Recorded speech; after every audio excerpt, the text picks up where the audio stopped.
आपण थांबायचं किंवा आपलं ज्योत प्रज्वलित करायची आहे.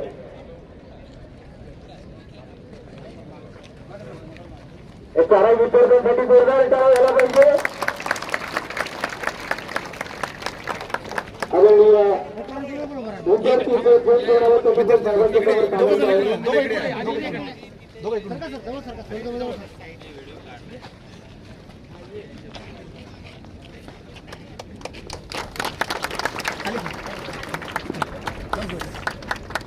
ज्योत अशीच प्रज्वलित होत राहो आणि आपल्या जिल्हा परिषदेचे खेळाडू त्यांच्या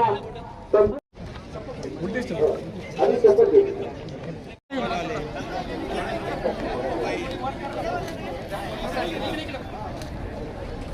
सोडून या ठिकाणी जिल्हा परिषद अध्यक्ष चषक 2025 उद्घाटन होते. जोरदार